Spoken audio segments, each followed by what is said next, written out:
No Alesp em Pauta de hoje, nós vamos falar sobre a participação das mulheres na política. Para essa conversa, eu recebo Rayane Moreira, que é especialista em marketing político. Seja bem-vinda. Muito obrigada pelo convite. É uma alegria falar sobre esse assunto tão importante na sociedade. Que agradeço por ter aceito o convite. Bom, para começar, fala um pouquinho para a gente sobre o parâmetro que a gente tem hoje em relação às mulheres inseridas já na política. A gente vive numa sociedade patriarcal, machista, né? Infelizmente, o Brasil tem isso muito forte, muito enraizado. A gente vê que há avanços, mas ainda há também bastantes desafios pela frente. A gente tem conseguido mais espaços de poder, espaços de lideranças, espaços onde as tomadas de decisão acontecem, mas a gente ainda precisa caminhar muito, ainda está aí a passos lentos para que de fato a gente tenha uma representatividade da mulher na política, porque isso é essencial para que muitas pautas avancem. Porque quando uma mulher entra na política, quando uma mulher é eleita ou aquelas que atuam nos bastidores, as eleitoras também, toda a sociedade ganha. É importante lembrar que essa luta deve ser de todos, da sociedade, dos homens, de mulheres, de ONGs e etc. Porque quando a mulher entra na política, ela consegue trazer uma sensibilidade maior, ela consegue trazer um conhecimento de causa muito maior sobre determinados assuntos, e a gente tem muito o que contribuir nesses espaços de decisão. E, Raine, você entende até que a participação da mulher não é apenas uma defesa para a mulher, mas acaba englobando vários outros aspectos. Nós temos aqui deputadas que têm aquela defesa em relação à pessoa com deficiência, às crianças, segurança das crianças, acaba englobando um pouco mais estudantes. Sim, sim, a participação feminina na política, ela tem impacto sobre várias pautas, né? Pautas ligadas à família, pautas ligadas a cunho social, enfim, tem várias consequências positivas. E é importante a gente lembrar que é difícil entrar na política para a mulher, mas é difícil também se manter nesse meio, porque a violência de gênero, há muitos problemas, muitas vezes nós somos desacreditadas.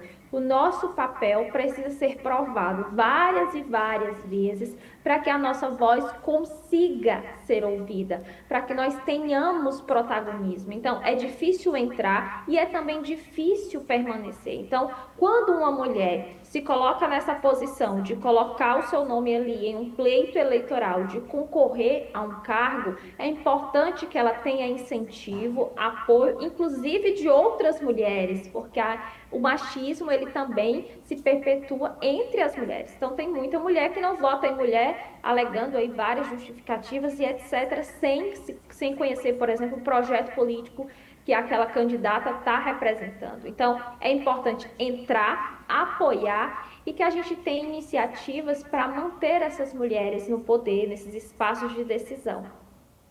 Raiane, ter poucas mulheres na política tem a ver com a disponibilidade delas para estar nesses cargos ou até o que você acabou de falar, a falta de confiança, inclusive, a falta de voto, na verdade, inclusive de mulheres? Tem vários fatores que a gente analisa. Infelizmente, muitas se sentem desmotivadas, muitas têm medo de episódios de violência de gênero, como a gente já viu aí em vários casos aqui no Brasil. Então, muitas se sentem que serão usadas, que vão concorrer para um determinado partido, mas que de fato a sua candidatura não será vista com a seriedade possível, se sente ali usada, manipulada, mais um nome para cumprir ali a cota de gênero. Então, são vários e vários fatores. E, claro, tem a questão também da família, da disponibilidade de tempo e etc. Eu vejo que falta bastante incentivo e efetividade de políticas públicas que incentivem e estimulem a participação da mulher na política. A cota de gênero, a gente vê muitas mulheres que têm os seus nomes ali colocados à disposição na urna, mas que não tem sequer um voto, ou seja, nem ela votou em si mesma. Então, são dados que a gente precisa ficar atento, porque as políticas públicas precisam existir, mas elas também precisam ser fiscalizadas com rigor e criar uma medida, uma iniciativa que tenha eficácia, porque se eu tenho uma cota ligada a gênero, uma cota destinada ali para as mulheres concorrerem a cargos eletivos, aos pleitos eleitorais, mas se isso é desrespeitado, seja pelo partido, seja por outro ponto, isso precisa ser considerado. Porque se eu tenho uma candidatura que é só para cumprir um número, se a candidatura da mulher não será levada, não será ser vista com seriedade, não faz sentido, não está tendo a eficácia nem o propósito a qual foi constituída. Nos últimos tempos, até a Justiça Eleitoral quis diminuir um pouco esse prejuízo que a mulher tem quando concorre a algum cargo. Colocou algumas regras, inclusive cotas. Conta um pouco para a gente hoje o que a legislação atual, né, faz em relação à mulher que quer concorrer a um pleito.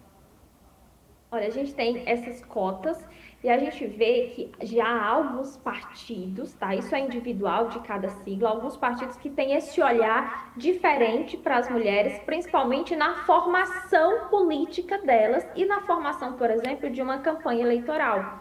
No pleito passado, de 2022, eu fui contratada para ministrar consultoria específica e palestras para as mulheres de um partido, para a formação específica delas em comunicação, para que elas tivessem o conhecimento, e não só eu, mas vários outros profissionais. O partido ofereceu todo esse suporte, todo esse ciclo de formação, para que essas candidatas tivessem ali um embasamento melhor, um embasamento perfeito e conhecimentos que pudessem agregar na corrida eleitoral. Nos cursos que eu ministro pelo país, infelizmente ainda tem muitos. A maioria é completa de homens, né? As capacitações, assim, na sua grande maioria, é repleta de homens. E aqui não é uma briga entre homens e mulheres, pelo contrário, tem que ser uma luta de todos, né? Essa participação feminina tem que ser uma luta de todos. Mas as mulheres, infelizmente, ali estão sempre em minoria nessas capacitações e elas relatam muitos problemas para se manter na política, porque, segundo elas, é um jogo muito cruel de se permanecer. Muitas vezes as ideias não são levadas a sério, muitas vezes são feitas ali articulações para que elas não consigam o protagonismo necessário. Então, é difícil ser eleita e também é difícil se permanecer na política. É algo que todos nós precisamos refletir, porque o impacto disso diz respeito a todos nós. Quanto mais mulheres estiverem no poder, mais pautas importantes irão avançar, mais sensibilidade, mais conhecimento e muito mais colaboração. Todo mundo ganha com mais mulheres na política e é importante reiterar mais uma vez, essa luta precisa ser de todos. Aqui não é uma briga, não há essa briga entre homens e mulheres. O que nós queremos é o nosso espaço para que nós possamos ser ouvidas, para que as nossas ideias tenham os espaços e que a gente possa participar de discussões importantes e não que a gente fique sempre coadjuvante, sempre ali nos bastidores, mas que a nossa voz de fato consiga ser ouvida nesses espaços importantes que definem o destino do país. Essas medidas adotadas então pela Justiça Eleitoral, já é possível ver um resultado disso, desse investimento, dessas novas regras, das cotas, ou ainda algumas situações permanecem, como por exemplo, ter as mulheres, né, concorrendo, mas não necessariamente ali como pé de igualdade para concorrer ao cargo ali em primeiro lugar, com o apoio todo do partido? Olha, são medidas importantes, elas ajudam sim, mas ainda tem muito, muito, muito o que conquistar, porque essas medidas, elas precisam ser vistas com seriedade, com eficácia e fiscalizadas, para que de fato elas sejam cumpridas ali para que elas foram criadas, né? Que é para que mais mulheres tenham esses espaços de poder, porque não há resultado concreto, por exemplo, se eu criar uma cota de gênero, mas aí o partido cria candidaturas que de fato não terão o apoio, será uma candidatura para cumprir um número, mais uma candidatura no meio ali de várias, e eu não vejo isso com seriedade, não há apoio do partido com relação a isso. Essas cotas ajudam sim, mas a gente ainda tem muito o que avançar em pautas ligadas à participação feminina na política, e isso se diz a respeito muito do apoio dos partidos políticos a essas mulheres. Doutora, nos últimos anos, né, nós temos aqui na Lesp um movimento pelo aumento do número de mulheres nas cadeiras legislativas aqui no estado de São Paulo. Nessa legislatura que nós estamos, temos entre os 94 deputados 25 mulheres. Isso já é um destaque, né? Legislatura passada esse número era 19, então nós tivemos um crescimento aí de 6 cadeiras. O que isso representa e até há a possibilidade de aumentar nas próximas eleições? Olha, é muito positivo, eu sempre fico muito feliz quando eu vejo números, índices positivos do aumento da participação da mulher na política. Isso representa ainda mais pluralidade para o debate.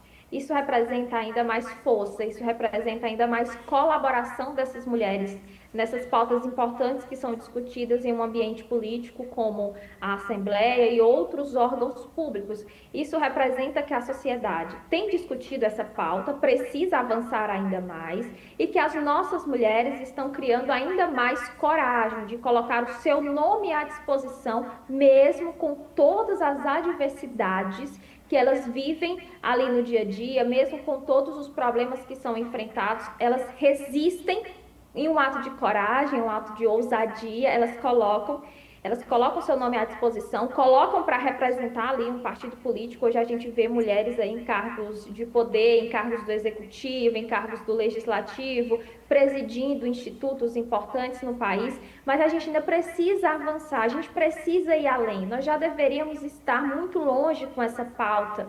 A gente ainda está discutindo, por exemplo, questões em que uma mulher, sua voz é silenciada, questões em que muitas vezes a ideia de uma mulher não é levada com seriedade, não é vista com seriedade, ela precisa provar sua competência 5 vezes mais que um homem, por exemplo.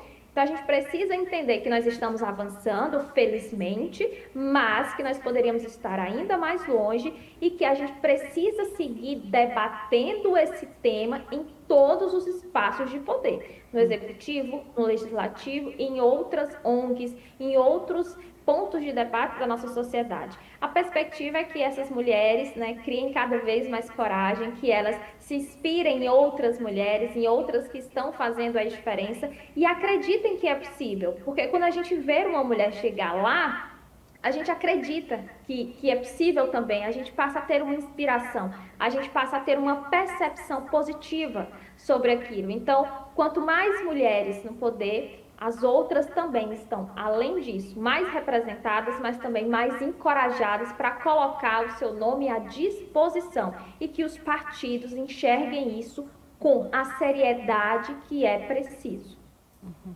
Doutora, essa questão das mulheres na política e a participação, que é bem menor em relação ao homem, é uma tendência mundial? Isso acontece, então, no mundo todo? Temos já países que estão mudando essa situação? Olha, o cenário que a gente vê mundial, a gente espera que seja um cenário, né, a perspectiva para os próximos anos, em que as mulheres sim ganhem cada vez mais espaços. Aqui no Brasil, a gente tem visto esse crescimento de mulheres que estão colocando seu nome à disposição, conseguindo ser eleitas, tendo um mandato de protagonismo. Tem muitas mulheres que têm aí um mandato de protagonismo a nível nacional, mesmo que tenha ali um mandato para o estado, um mandato para o seu município, mas consegue fazer com que a sua ideia chegue para o maior número de pessoas possível, e isso muito se dá às redes sociais, aos meios de comunicação que conseguem propagar essa mensagem sem limite geográfico. Infelizmente, a gente vive em uma sociedade que tem muito o machismo, e a gente vê que não há esse estímulo, inclusive, desde criança nas escolas. Se a gente entrar, por exemplo, em uma sala de aula e perguntar quem quer ser prefeita, não vai ter muitas meninas, que não devem ter muitas meninas que vão levantar a mão. Mas aí se a gente perguntar quem quer ser médica, quem quer ser professora, quem quer ser enfermeira, essas crianças muitas vezes não são estimuladas para a questão política. Então, desde pequeno, desde o início ali da criação, a participação feminina na política precisa entrar no centro de debates, inclusive nas escolas também. Doutora, como fazer isso? Né? A escola ali é o primeiro caminho, mas quais as outras decisões e medidas que precisam ser adotadas para que a mulher participe mais? Porque se a gente fizer um comparativo com as associações de moradores, a gente vai ver que tem muito mais mulher ali engajada, mas quando se fala de subir ao poder, ascensão ao poder, não tem, acaba sendo discrepante. Isso, tem muitas mulheres que participam de movimentos sociais, mas aí quando você questiona por que ela não coloca seu nome à disposição, por que ela não quer concorrer a uma vaga em um pleito eleitoral, e aí elas falam N motivos. Medo da violência de gênero, medo de ter o seu nome ali utilizado apenas para cumprir uma cota e a sua candidatura não ser levada a sério, medo das articulações, medo do que a política representa para elas, porque as mulheres têm além das suas atividades profissionais, da sua vida pessoal, e isso, obviamente, consome bastante tempo. Então, há N motivos que muitas vezes elas estão nos movimentos sociais, mas elas não querem esse protagonismo, não querem ir por vários motivos. E a gente precisa começar a estimular nas escolas, nas associações, nos espaços de poder e garantir essas mulheres em outros espaços também. Quando a gente fala do marketing político digital, que é a área em que eu atuo e que tenho a minha competência técnica e acadêmica, muitas vezes eu vou ministrar cursos em que eu sou a única mulher. No meio de um evento com vários homens, no meio de um seminário, enfim, muitas vezes eu sou a única mulher naqueles espaços de poder. Então, é um desafio para quem concorre, para quem é eleita, para as eleitoras que precisam também acreditar mais nas mulheres, para quem atua nos bastidores, como os profissionais de comunicação, assessores, é um desafio para nós.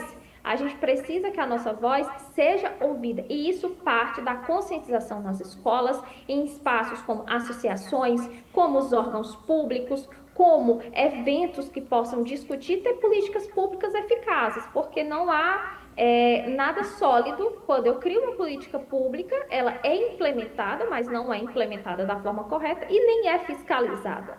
A gente precisa acompanhar esse processo do início, em que uma iniciativa é criada, até que ela seja solidificada, até que ela tenha ali resultados concretos, porque é um processo que envolve muitos pontos e isso precisa dessa fiscalização. Felizmente, a gente tem visto aí mecanismos criados para garantir essa maior participação das mulheres na política, tem as cotas, tem outras iniciativas, e o que a gente deseja é que, de fato, essas políticas públicas que já são criadas tenham resultados mais concretos e que as nossas mulheres tenham cada vez mais coragem, ousadia e que nós, mulheres, possamos votar em outras mulheres, que os partidos políticos estimulem de verdade essas candidaturas e que a imprensa, por exemplo, possa noticiar muitas e muitas mulheres chegando ao poder e contribuindo para uma sociedade mais justa e digna. Doutora, e no caso da campanha ali de uma mulher, né, existe um percentual, né, para se receber de valores para fazer essa campanha? Como tem acontecido hoje? Você tem escutado alguma coisa que está dando certo? Estão realmente fazendo esse repasse? Ou ainda é uma coisa tímida? Olha, eu vejo tímido, de forma tímida, né? Ainda os partidos não investindo como deveria nas mulheres. Felizmente, já há siglas, como eu citei, que tem esse investimento na formação delas, para que elas entendam como é toda a dinâmica da política, toda a legislação, a questão contábil, a assessoria, oferecem esse suporte. Enfim, é importante que iniciativas de suporte, iniciativas de conhecimento, iniciativas que ajudam que essas mulheres cheguem lá, elas sejam replicadas.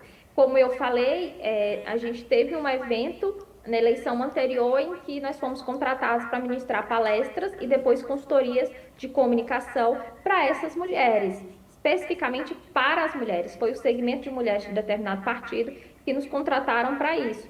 Então, mas infelizmente, assim, nos cursos que eu ministro no país inteiro, muitas falam que queriam entrar e aí tem medo, e as que já estão falam que, professora, eu vou sair porque isso não é para mim, porque é muito difícil, porque os nossos projetos não conseguem ser aprovados, porque a gente não consegue ter a nossa voz de forma efetiva, ouvida ali na Câmara. Então, são muitos desafios diários que elas passam e que às vezes elas não conseguem se manter no poder, que aí faz com que elas recuem, né, e voltem atrás. Mas há também muitas mulheres que estão aí nos cargos de poder que permanecem e que querem ser reeleitas e que buscam a qualificação necessária para essa missão tão importante. O que eu percebo é que as mulheres estão sempre se qualificando, elas estão sempre buscando conhecimento para exercer essa missão de uma forma correta, da forma adequada, para entregar os melhores resultados. Isso é muito positivo, porque quando a gente tem uma base, quando a gente tem um embasamento ali, tem conhecimento específico, a gente consegue entregar ali melhor resultado. A diversidade também é algo positivo. Por exemplo, aqui na Assembleia Legislativa do Estado de São Paulo, nós temos deputadas de várias áreas. Por exemplo, Leci Brandão, que atua na parte de cultura, lazer e também para manter viva, né, toda essa parte e principalmente a questão religiosa e combate ao racismo. Aí nós temos também a deputada Ediane, que é uma ex-secretária do Lar, né? E que ela vem também com essa informação de como é os direitos, os deveres e principalmente a defesa da mulher preta periférica. Temos a deputada Andréia Werner, que tem um filho autista, ela também é autista, defende essa causa. Temos a deputada Solange Freitas, que é jornalista, também com uma outra visão. Essa diversidade, ela pode contribuir para a construção de um trabalho legislativo mais fortalecido e amplo? Muito, muito, muito. E é muito importante, é essencial essa diversidade, essas causas, essas várias causas que mulheres representam nesses órgãos públicos, porque elas desenvolvem trabalhos específicos para grupos específicos, como pessoas que têm o transtorno do espectro autista, pessoas, mulheres do lar, mulheres ligadas a determinados segmentos, é muito importante porque elas trazem percepções individuais e percepções de vida. Então, elas têm um conhecimento de causa muito, muito importante que garante um olhar mais amplo, um olhar mais aprofundado sobre determinado assunto e que consegue trazer soluções, consegue trazer ali projetos concretos que serão usados para resolver problemas, porque os projetos legislativos, o trabalho do parlamentar, quem está no setor, no poder legislativo, é isso, é para propor soluções para resolver os problemas, as demandas da sociedade. E aí, quando a gente tem mulheres que representam pautas, bandeiras específicas, isso traz um conhecimento e uma percepção ainda mais aprofundada sobre determinado assunto. E a gente até vê no dia a dia aqui da Lesp, as mulheres elas têm, né, aquela delicadeza, doçura, muitas aqui são mães, trazem essa característica, mas na hora também da discussão elas viram leoas. Isso também é importante na questão dos debates, como você mesma disse, muitas vezes elas reclamam da questão do machismo e elas precisam às vezes falar um pouquinho mais alto do que o normal, né? Elas precisam se manter firmes, né? A gente precisa se manter firme ali no debate para defender as nossas ideias, sempre prezando pelo respeito e no argumento concreto, focando no que o problema vai ser resolvido, no objetivo daquele projeto. Então, essa delicadeza, ela é muito importante porque ajuda muito na questão do relacionamento com o eleitor, do relacionamento para a equipe que faz o gabinete, no relacionamento com a imprensa, mas na hora que a gente precisa ser firme, na hora que essas mulheres que estão aí nesse poder, nesse espaço de poder, elas também são firmes com muita educação, com muito respeito, para defender as suas ideias. Porque se muitas vezes a gente não for firme não ter argumentos concretos para defender a nossa ideia, a nossa voz não será ouvida. E aí, um projeto que muitas vezes tem um embasamento técnico ali todo feito, um projeto que é bem elaborado, ele não consegue ser aprovado, não consegue ter os resultados, porque a nossa voz ali não foi firme, o nosso posicionamento não foi firme. No marketing político isso acontece bastante, porque muitas vezes a gente cria a estratégia para o candidato, vai apresentar ele, e aí se você não apresenta dados concretos, qual é o resultado que você espera? Qual é o resultado que ele está obtendo hoje? Se isso não é feito de forma firme, isso compromete o resultado, porque ele tende a não acreditar. Então, isso é bastante positivo. Essa gentileza, essa delicadeza acontece bastante, ajuda bastante, mas na hora de defender os projetos, elas são bastante firmes. E eu fico assim, muito feliz mesmo, de forma pessoal, particular, quando eu vejo essas mulheres aí nas tribunas, nas palestras, nos eventos, nos espaços importantes, mostrando todo o seu conhecimento, toda a sua história de vida, tudo que elas têm a colaborar na sociedade que a gente vive. Rayane, e como mudar até ou convencer, né, o eleitor em relação a essas mulheres? Você mesma comentou que tem muitas mulheres que não votam em mulheres e às vezes a própria candidata ali não votou nela. Então, às vezes até uma jogada, mas como mudar até essa mentalidade do eleitor de confiar numa mulher ali o seu voto? Olha, eu acredito que grandes exemplos inspiram bastante, né, de mulheres que estão no poder, que estão transformando ali o seu entorno, que estão em situações, em locais que conseguem tomar decisões importantes, que repercutem, e nessa conscientização, porque quanto mais a gente debate, quanto mais a gente fala sobre o assunto, quanto mais a gente consegue entregar essa mensagem, quanto mais o apoio dos partidos políticos, o apoio da justiça eleitoral, mas essa pauta vai criando, vai se tornando uma fortaleza, vai criando força, e isso vai quebrando paradigmas, vai quebrando tabus, vai quebrando barreiras para que a gente entenda que nós mulheres na política temos muito que colaborar. E aí, se a gente fosse falar daqui do ponto de vista de uma campanha eleitoral, por exemplo, tem várias estratégias que a gente adota para propagar a mensagem de uma mulher nas redes sociais ou no mundo offline. Então, a gente consegue, através da comunicação, ajudar essas mulheres a entregar o que elas precisam entregar, a criar relacionamento com o público, a mostrar toda a sua força, e que elas consigam aí ter esses espaços e ter mais esses apoios, porque elas sozinhas, fica muito difícil. Dá uns exemplos, então, para a gente do que se pode fazer de campanha, porque a mulher ela tem várias ações durante o dia ali, vários papéis. Papel de mãe, papel de candidata, papel de representante ali na comunidade, papel de esposa. Então, são vários papéis. Quais deles podem chamar a atenção para conseguir um voto? Olha, eu sempre falo que as pessoas se conectam com histórias. Ninguém vai votar em quem não conhece. As pessoas votam em quem elas têm familiaridade, em quem elas criam conexão. E no marketing a gente utiliza bastante uma estratégia que se chama de storytelling, que é você contar histórias de um jeito que gere engajamento, mobilização, sensibilização, identificação. Então, uma candidatura feminina, por exemplo, a gente conta bastante a história dessas mulheres, o que elas acreditam, qual é o pensamento delas sobre determinado assunto, qual é a história de vida delas, qual é um marco importante da história de vida delas. O que levou ela a tomar a decisão de entrar para a vida pública, de colocar ali o seu nome à disposição da sociedade?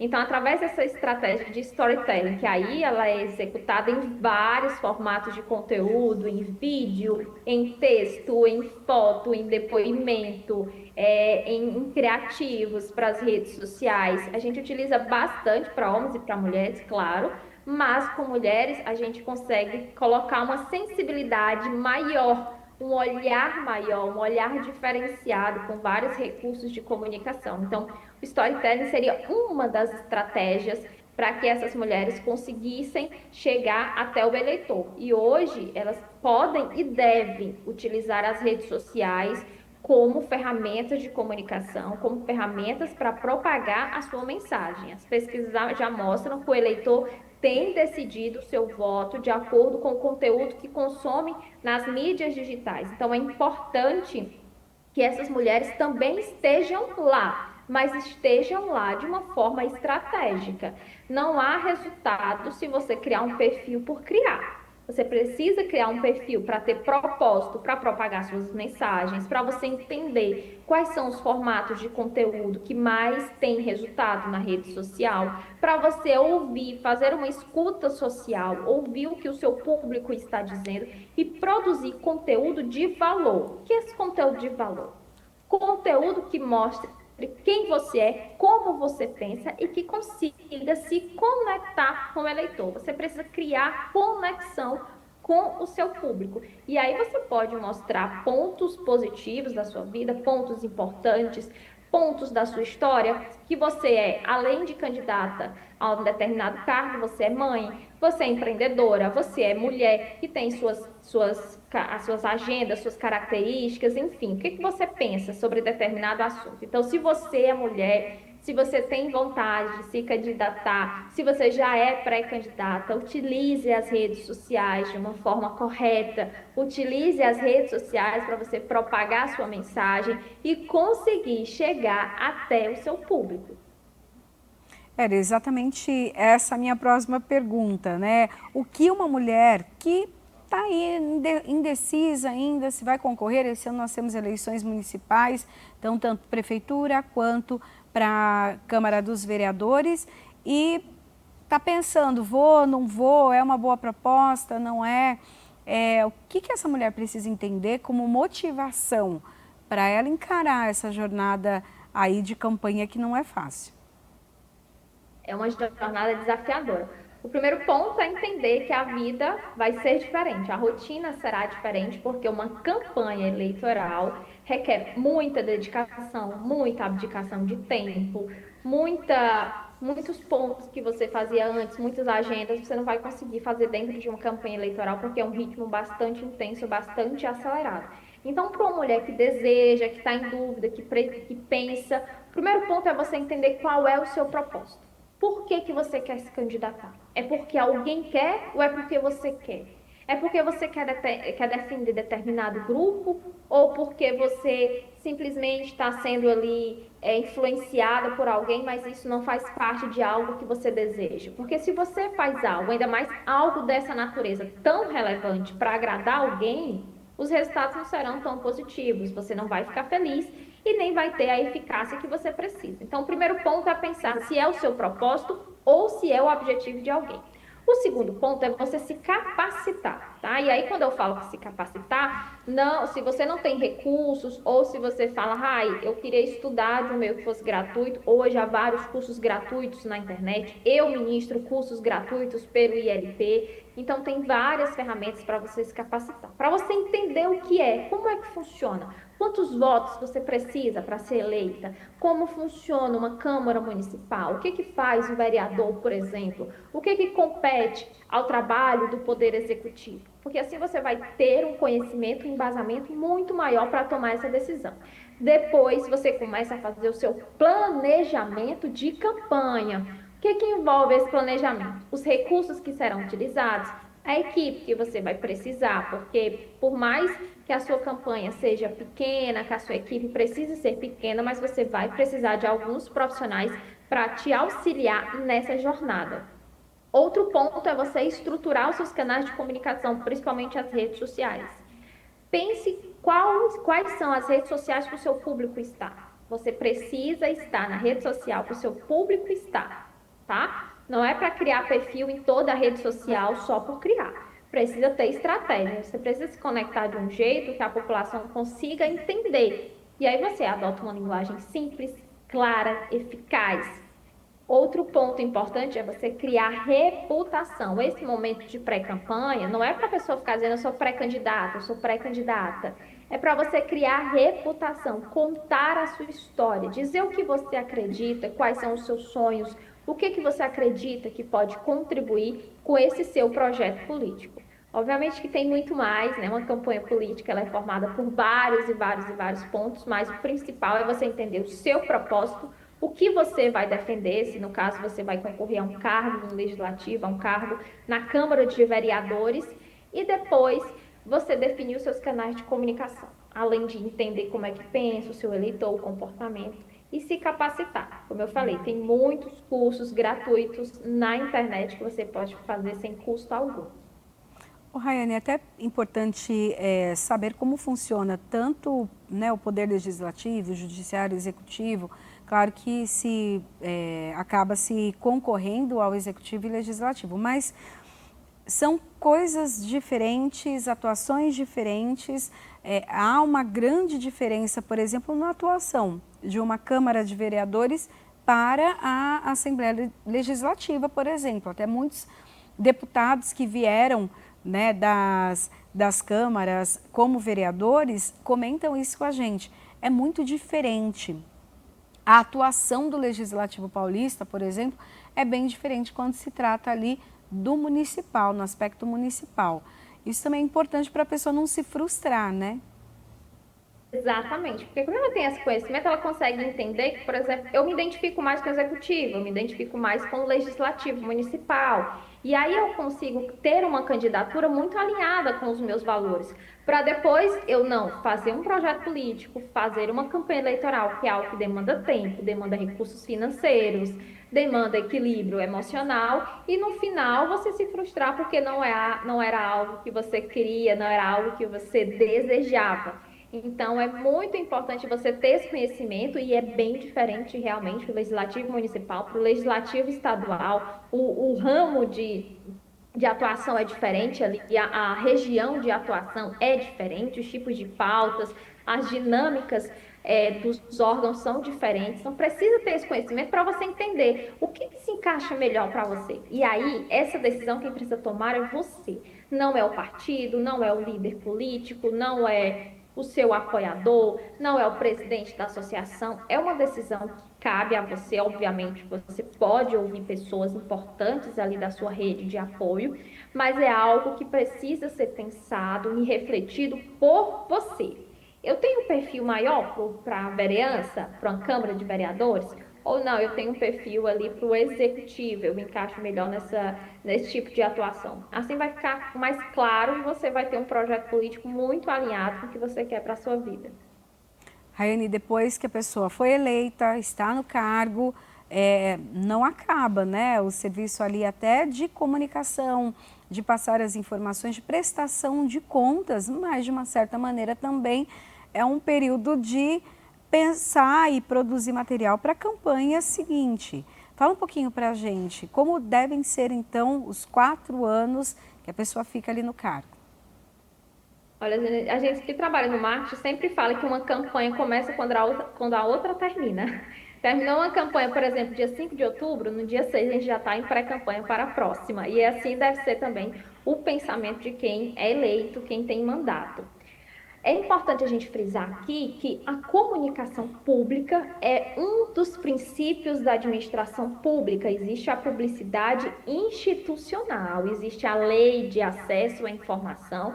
Isso quer dizer o quê? Que eu preciso informar a população dos meus atos, que eu preciso dar transparência ao meu trabalho, que eu preciso dizer ao povo o que é que eu estou fazendo, quais são os projetos que eu estou conseguindo aprovar, quais são as reuniões, quais são as iniciativas do meu mandato. Então, a parte de comunicação, ela não termina quando a campanha acaba. Pelo contrário, ela vai seguir, deve ser um dos principais pontos do seu mandato que você deve alinhar, até porque foi eleito pelo povo, as pessoas deram o seu voto de confiança, você vai precisar prestar contas e você vai precisar criar relacionamento.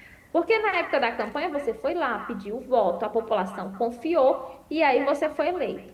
Aí depois que ganha, pronto, acabou o canal de comunicação. Não é dessa forma que deve acontecer, tá? Você precisa falar e continuar dialogando, porque se você não tem esse canal de interação com o público, como você vai entender as demandas da população? Como você vai conseguir formular projetos, por exemplo, no caso de um vereador, de uma vereadora. Você precisa ter essa escuta social, você precisa ouvir o público para criar projetos. E no caso do executivo, para resolver as demandas da população que lhe compete. Então, a comunicação é um dos pontos principais. Primeiro, porque garante transparência, visibilidade, relacionamento e participação popular. Então, não negligencie sua comunicação. Hoje, políticos que estão aí em mandatos, que estão se destacando, são pessoas que utilizam a comunicação da forma correta. Eles não negligenciam esse ponto. Então, quando você for eleito, você assumir o seu mandato, você utiliza a comunicação, continua fazendo esse trabalho de relacionamento com o povo. Quero agradecer a participação hoje aqui no Alesp em Pauta de Rayane Moreira, que é especialista em marketing político. Deu várias dicas aqui, hein? Esse programa deve ser assistido novamente para quem já está aí começando uma campanha, pensando numa campanha política. Obrigada, Rayane. Muito obrigada pelo convite, muito obrigada pela oportunidade, me coloco aqui à disposição para contribuir sempre com a Alesp. Obrigada. O Alesp em Pauta fica por aqui. A gente se encontra na programação da Rede Alesp. Até mais. Tchau, tchau.